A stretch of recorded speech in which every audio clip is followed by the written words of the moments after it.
नमस्कार, पीडी व्यास नाम है हमारा। आप देखना शुरू कर चुके हैं नारी दूत। आज नथुसर गेट के बाहर हरोलाई हनुमान मंदिर रोड पेट्रोल पंप के सामने Keshav library and study centre का उद्घाटन बीकानेर पश्चिम के विधायक जेठानंद व्यास ने किया।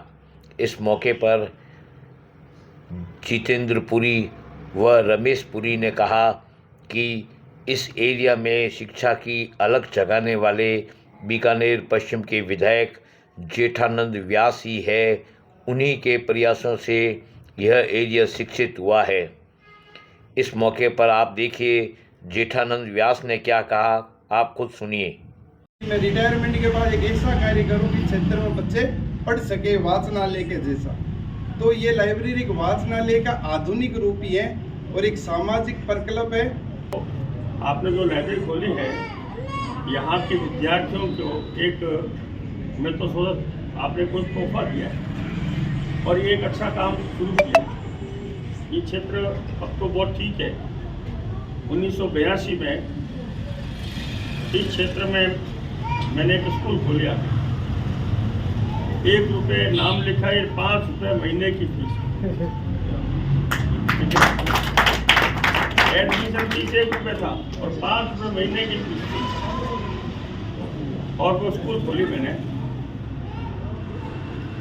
कई लोगों ने कहा कि स्कूल शहर में खोल ली, वहाँ क्यों खोली,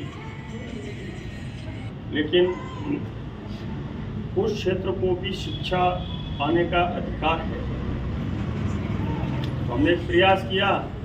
आज बहुत सी स्कूलें, उस समय वहाँ 5 रुपये भी मुश्किल फीस देते थे और स्थिति ये होती थी कि जब खेती का समय आता तो स्कूल खाली हो जाती थी, सब खेत में चले जाते थे। खेती का समय आता और फीस भी नहीं देते, ठीक है ना, क्या बच्चा है को नहीं, बस फीस थाना भी दो मत दे। तो आप समझ लो 3 महीने फीस हमारी लड़खड़ाती, कोई आते तो आती, नहीं दे आती, ठीक है। फिर इसलिए गर्मी की छुट्टियां हम नहीं करते कि फीस तो आए, ठीक है। तो इस प्रकार हमने स्कूल भी धीरे धीरे हमने बढ़ाई। यानी कई जो शहर में बड़ी स्कूलें खुली, उन्होंने तो साल भर 2, 3, 4 साल स्कूल बढ़ा ली और हमने 30 साल में स्कूल खड़ी किए। 30 साल लगे पूरे स्कूल खड़ी करने। तो हमारी इच्छा थी कि भाई इस क्षेत्र में, उसके बाद मैं संघ में जाता था कोलायत इधर, तो कोलायत सबसे पिछड़ा हुआ था। वहाँ कोई कॉलेज नाम का कोई चीज नहीं थी। तो मैंने कहा यही कॉलेज खोली जाए तो अच्छा हो जाए। मैंने वहाँ कॉलेज खोली तो लोगों ने कहा ये मूर्ख आदमी है, कोलायत में कॉलेज, कहीं इधर नोखा खोलता, नापासर, देश नोक, तो थोड़ा अच्छी कमाई होती। लेकिन मेरा था कि नहीं, इस कोलायत में हमें यानी लोगों को खड़ा करना है। आज वहाँ कॉलेजें कई खुल चुकी है।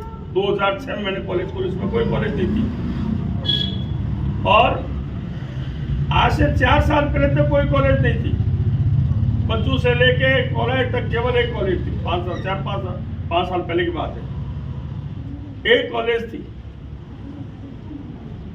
और फीस कितनी थी वो भी आश्चर्य होगा, 5,000 रुपये। 5,000 कॉलेज की। वहाँ सेकेंडरी स्कूल वाले लेते थे 9,000 रुपये फीस समय 10वीं की, और हम 5,000 कॉलेज की फीस लेते थे। हमें वहाँ कमाना नहीं था, लेकिन धीरे धीरे हमने वहाँ और भी BEd कॉलेज भी लाए, सब लाए। फिर धीरे धीरे वो कॉलेज, आज कॉलेज अब बनी है वो। कुल मिला के बेहतर तात्पर्य है कि हमें यहाँ जितने बैठे हैं सबको विचार करना चाहिए कि हमारा समाज सक्षम और समर्थ कैसे हो। हम पढ़ लिख के तैयार हो, हम अच्छे स्थान पे जाएं, लेकिन उसके बाद समाज की चिंता करें कि मेरे साथ मेरा समाज भी सक्षम होना चाहिए।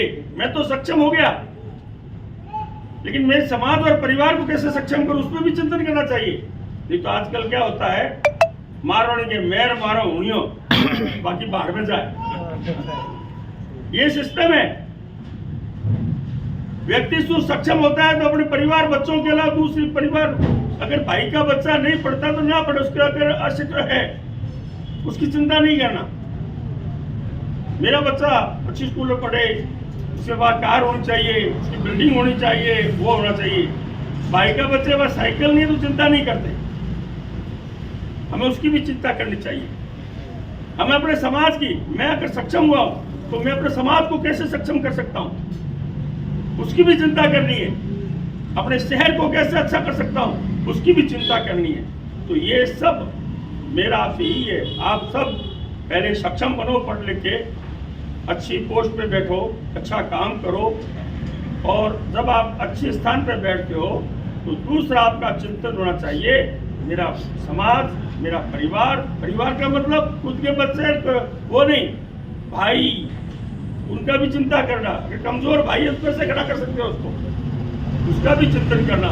मेरा समाज कैसे खड़ा हो सकता है, उसकी भी चिंता करना। और मेरा शहर कितना अच्छा हो सकता है, उसकी भी चिंता करना।